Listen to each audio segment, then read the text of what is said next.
This module focuses on a simple but critical governance point. A business continuity plan is not credible merely because it exists, was approved, or sits in a controlled folder. It remains credible only when it is maintained as business reality changes. Module 3C therefore addresses controlled change, scheduled review, redistribution, and validation after a plan has already been established. The governing principle is direct. Scheduled review is the minimum control. Material change triggers review before the next scheduled date. That means the review calendar provides baseline discipline, but it cannot be used as an excuse to ignore changes in process, technology, sites, suppliers, organization, or management decisions. The management outcome is a current, controlled, change responsive BCP.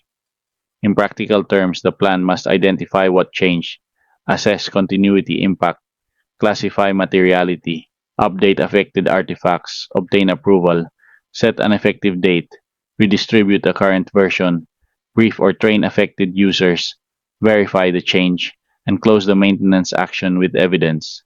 This module does not cover live activation or full testing methodology. It covers how management keeps the plan reliable between approvals, exercises, audits, incidents, and business changes. For the viewer, the practical test is straightforward. If the business changed today, the plan should not wait passively for the next calendar review. The maintenance process should identify whether continuity assumptions, ownership, access, or distribution must change now. This is the difference between a documented plan and a governed recovery arrangement. Plan rot is the gradual separation between the approved plan and the actual business. It appears when contact lists, process assumptions, supplier dependencies, system references, recovery responsibilities, site arrangements, or access instructions are no longer aligned with current reality. The danger is not simply that an old document exists. The larger governance risk is false assurance. Management believes that a controlled recovery arrangement exists, but users are relying on outdated assumptions, incomplete updates, or obsolete copies. This is why business continuity maintenance must be treated as a management control, not as administrative housekeeping. ABCP can look clean, signed, and complete, while still being operationally unreliable if changes were not assessed, approved, redistributed, and verified.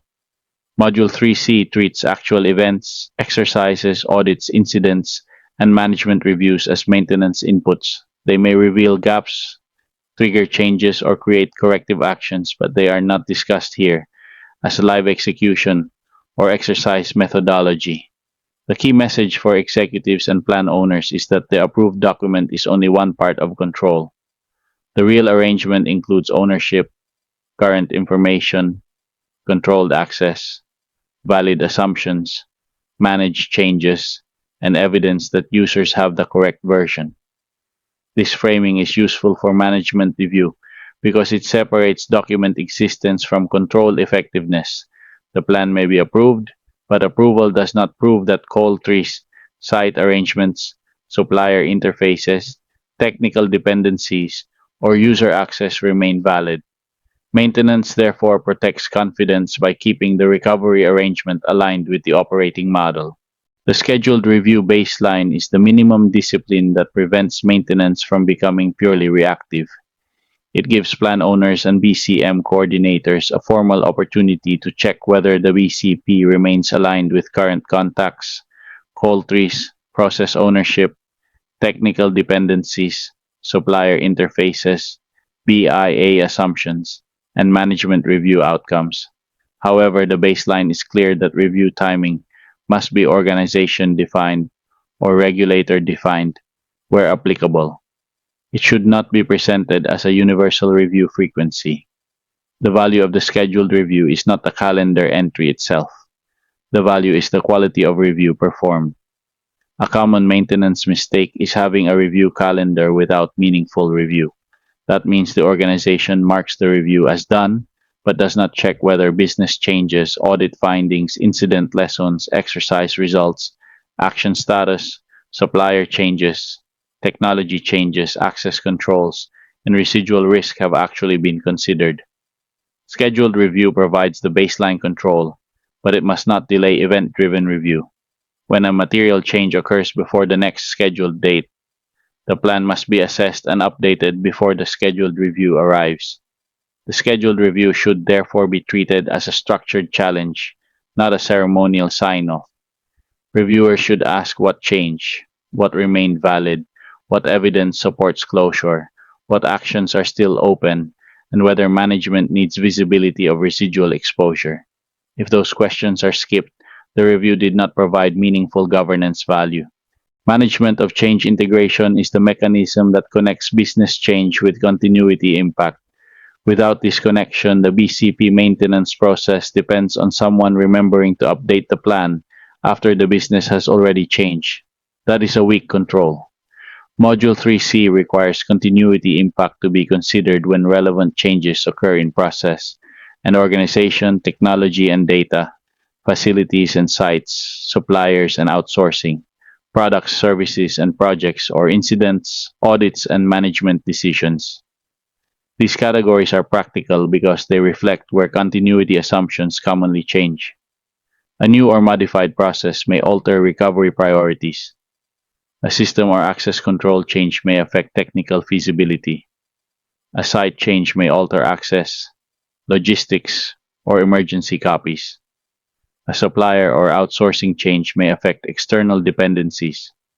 A project go live or new service may add new obligations.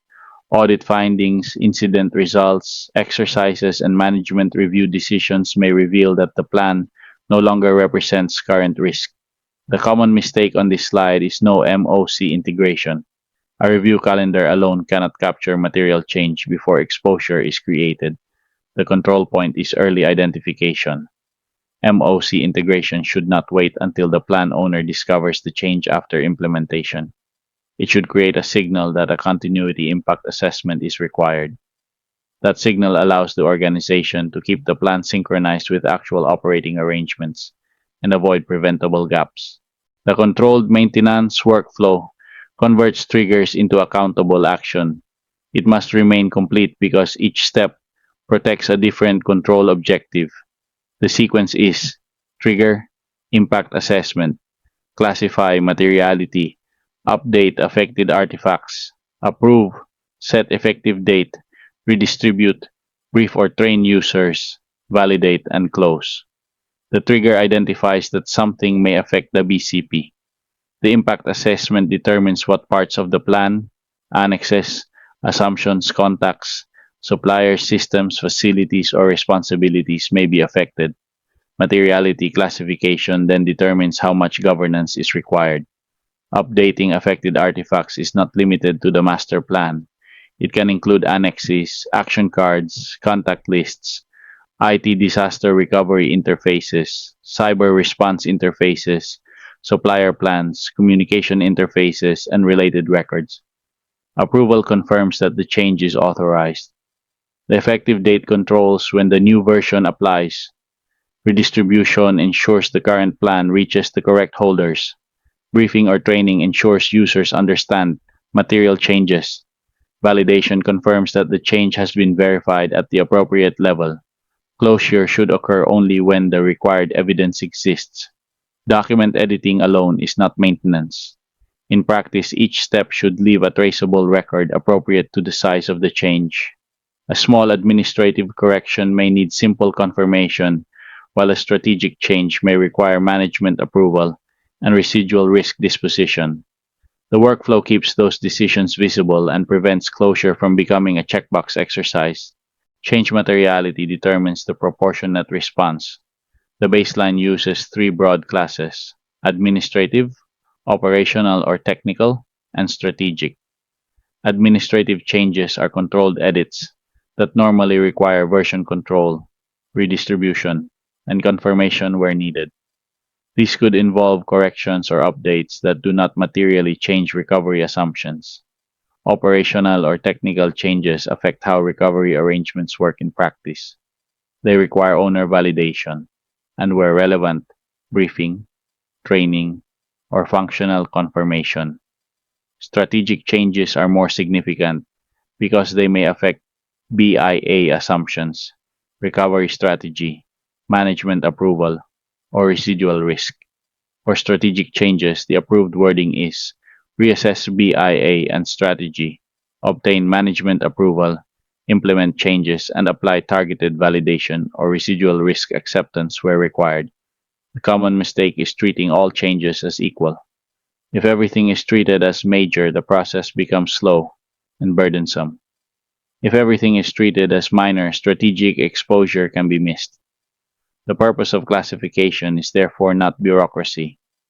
It is governance discipline, enough control for the risk without creating unnecessary friction for low-impact updates.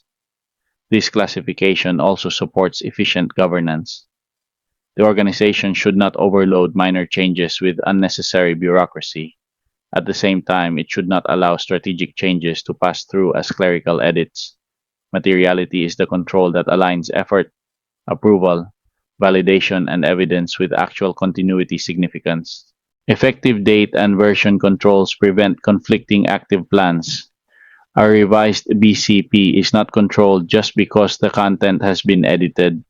Users must know which version is active, when it becomes effective, what it replaces, and what copies must be withdrawn or replaced. The required control elements include version number, approval date, effective date, superseded version, change summary, distribution control, obsolete copy withdrawal, and offline copy replacement. These controls are especially important when copies exist outside the master controlled location, including emergency copies, departmental copies, printed copies, or files stored for offline access.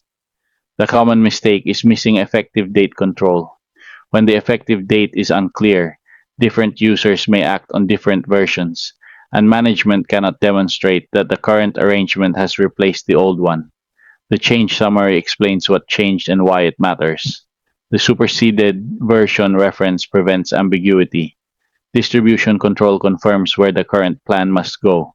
Obsolete copy withdrawal or marking prevents outdated instructions from remaining active. Offline copy replacement keeps emergency access aligned with the approved version.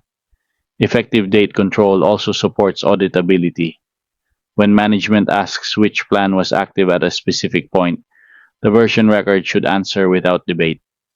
The organization should be able to show what changed, who approved the change, when the change became effective, and how the superseded version was controlled. Change verification and targeted validation distinguish Module 3C from full testing methodology. The purpose here is not to design exercises, injects ratings, hot wash sessions, after-action reviews, or full capability validation programs. The purpose is proportionate verification following change. Administrative changes require confirmation that the edit is accurate, the correct version has been issued, distribution has occurred where required, and obsolete copies are controlled where applicable. Operational or technical changes require validation by the relevant process owner or technical owner, because feasibility may depend on systems, data, access, suppliers, facilities, or specific operating assumptions. Strategic changes require stronger governance because they may affect BIA assumptions, recovery strategy, management approval, residual risk, or broader plan architecture. The common mistake is closing changes without verification. Closure should mean that the organization has evidence that the change was assessed, approved, issued, understood where necessary, and verified at the appropriate level. This does not replace Module 3D. Module 3D will evaluate whether defined capabilities work under tested conditions. Module 3C verifies that changes have been controlled properly. This is why the word targeted is important. The validation is linked to the change, not to a full testing program. If the change affects access, verify access. If it affects a supplier interface, verify the updated interface. If it affects strategy or assumptions, escalate approval and residual risk disposition as required. Controlled distribution and emergency access make the maintained plan usable. Maintenance is incomplete if the master file is correct but plan holders still use old copies. Emergency copies are outdated, or critical users cannot access the current plan. The baseline requires control over the master file, identified plan holders, obsolete copy removal or marking, offline emergency copies, emergency access, confidential contact lists, key user briefings, departmental annexes, action cards, IT disaster recovery interfaces, cyber response interfaces, supplier plans, and crisis communication interfaces where applicable. The common mistake is failing to withdraw obsolete copies. This creates competing instructions, especially when users rely on local printed offline or previously downloaded versions. Distribution control is not merely sending an updated file. It must ensure that the right people can access the current version and that old versions are withdrawn, marked obsolete, or replaced according to the control requirement. Emergency access must also be considered because continuity plans may be needed under constrained conditions. A plan that cannot be accessed when needed is not a reliable recovery arrangement. Access control must also account for practical use. In a disruption, users may not have ideal network conditions, normal office access, or the latest file open in front of them. Controlled emergency access and offline copy replacement reduce the risk that a maintained plan exists but cannot be used by the people who need it. Executive visibility should be clear, consolidated, and decision-oriented. The baseline uses four dashboard categories: currency and control, change responsiveness, readiness and access, and improvement and assurance. Currency and control addresses whether plans remain within the review baseline, contacts have been validated, effective dates are controlled, and obsolete copies are withdrawn.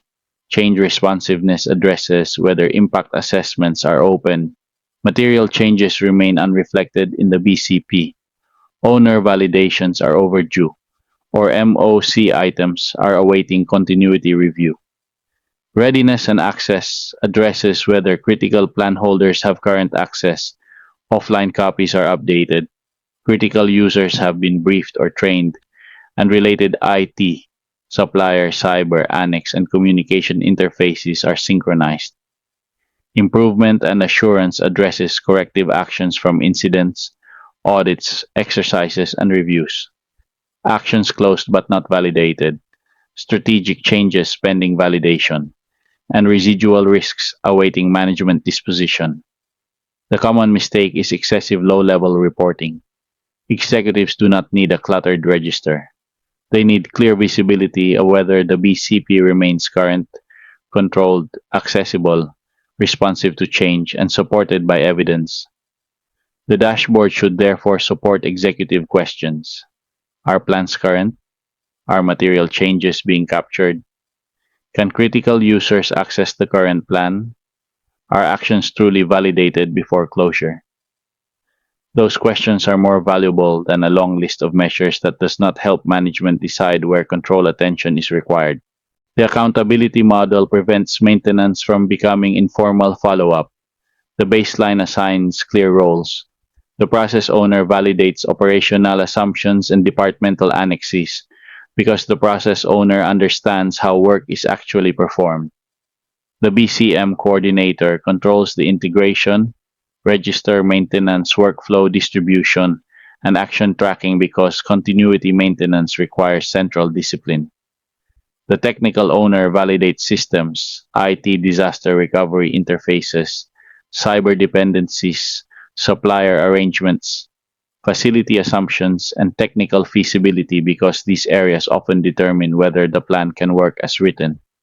Management approves material changes and residual risk because significant continuity exposure is a management decision, not merely a document control issue. Assurance reviews governance, evidence, and closure discipline to confirm that maintenance actions are not simply marked complete without support.